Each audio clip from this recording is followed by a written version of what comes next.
Hey, good morning and welcome to the Audacity Factor August 5, 2024, day number 5 of my 90 for 90. Oh my gosh, there's something that I hear so often, and it's that phrase, well, this is always the way I did it. This is always, my family always did it this way. I always say this. I always, always, always. And I want you to check yourself and see what these things are for you. And I find that to be let's say a yellow flag, maybe red. That's something you're being encouraged to change something. I remember when I first met my present husband, um, I was told that in this house, this is the way we do things. And this was not necessarily by him, but this was kind of their family philosophy, was that as a such and such is my last name, this is what we do and this is who we are. And I'm thinking, well, that's not my name and that's not how I've done things. That's how I do things. And I don't want to be indoctrinated into this one way of doing things because that's how y'all have always done it. So I think when we're in that position where we're saying, well, I always do it this way, or I always say that it's really a matter of you're on autopilot. And maybe it's not something you even mean. It's kind of like saying, I'm fine. No, really, I'm fine when you're not. But you feel like you don't want to get into it, or the other person doesn't really want to know how you are when they ask. They just want you to say fine and move along. And I think that's very true for in a lot of our experiences. Um, and it's a whole different thing to have somebody truly ask you how you are and actually want to know. But when it comes to this, this has always been the way it's done. I find it as a challenge to say, okay, it's time to check that. It's not if it ain't broke, don't fix it kind of thing. Um, and sure, you can choose to apply that to your life if you want to. You can choose to do things the way you've always done them, and the way your family's always done them. And if that's the case, are you doing it just because that's always the way it's been done?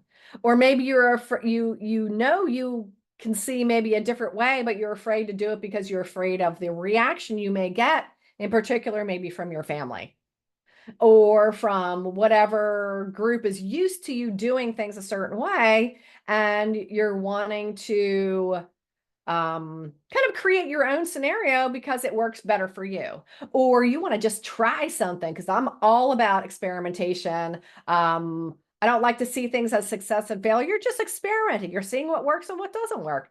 And maybe it's something you want to experiment with, or you just want to do differently because you're tired of doing it the same old way. But it seems easier to just stay with the status quo.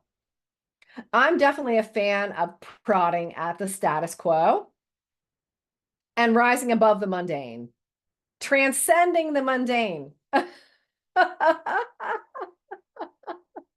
A little bit of an agitator, a pot stirrer. Maybe that's me, the maverick for sure. I definitely engage my fearlessness and my ability to experiment. Now, part of that might be because I also have skill as an artist and experience as an artist in a variety of different mediums, including digital.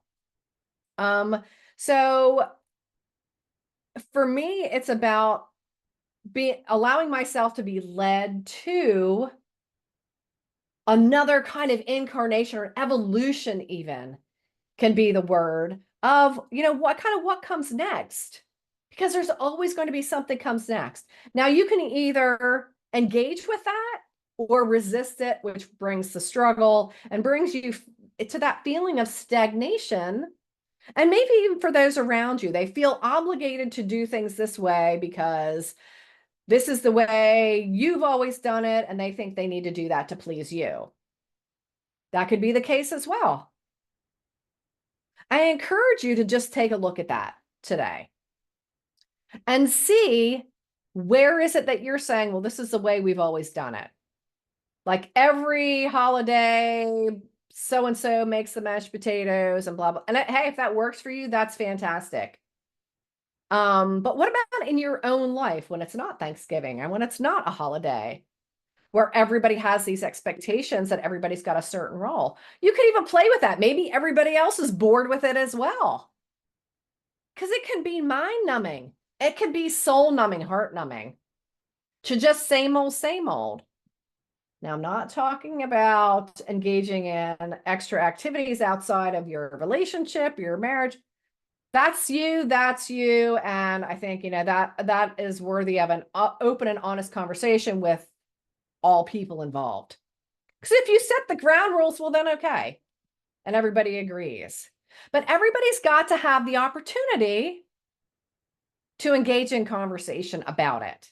And you have every right to engage in some experimentation and a desire to change things.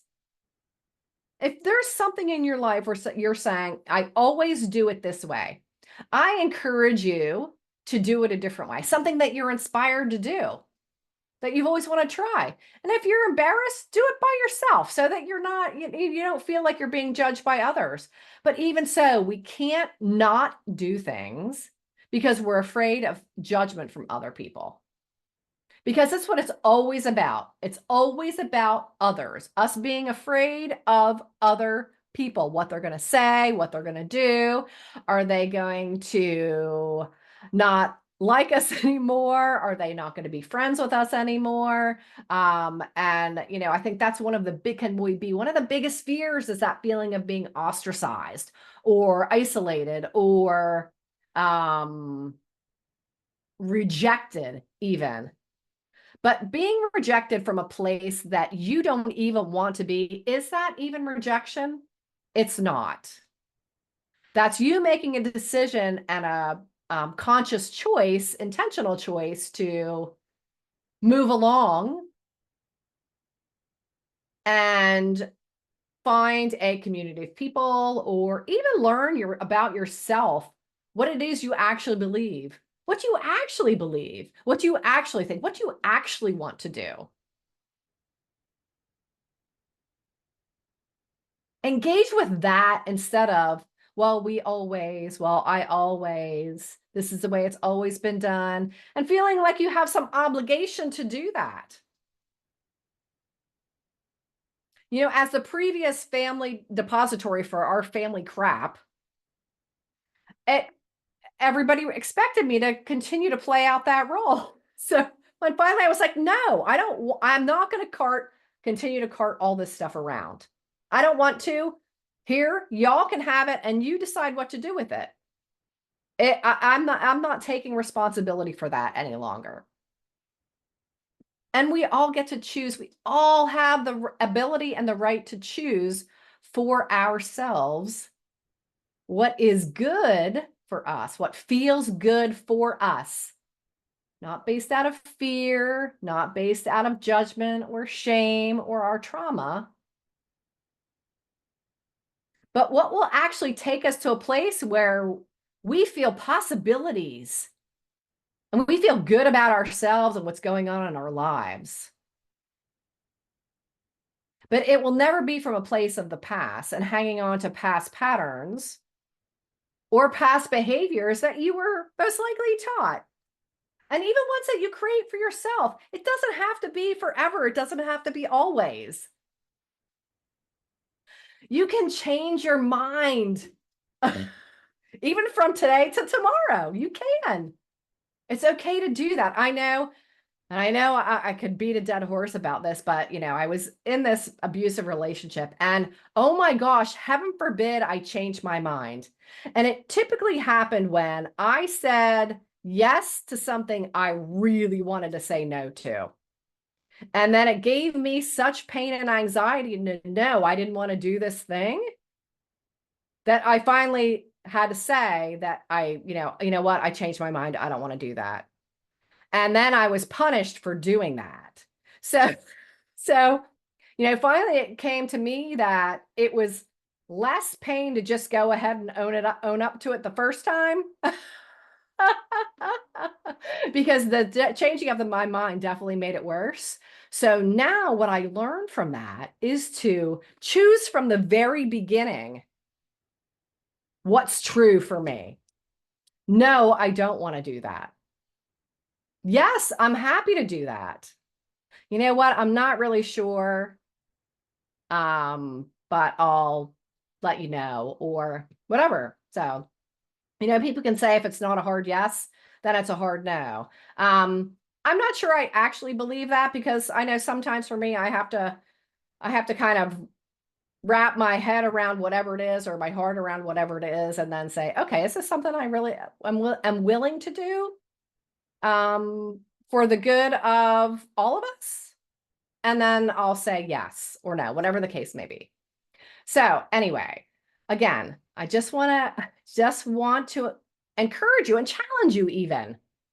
Where are you saying we always or I always? This is always the way I've done it.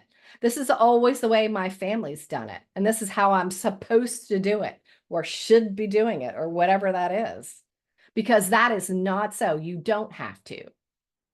You can choose your own path. And it actually is your responsibility to do that, to choose what is aligned for you. And it doesn't have to take into consideration what your family's always done or what you've always done in the past. It doesn't have to. You get to choose. That's part of what the audacity factor is about. Making empowered choices, choices that you want to make, not from fear because you're scared of something, but because it makes you feel good and you want to experiment with something or you want to do something different because it's going to make you feel good about your life. And having the courage to do that. So when we talk about encouraging, we're going to assume our courage and act intentionally with what's aligned for us, making those powerful aligned choices intentionally.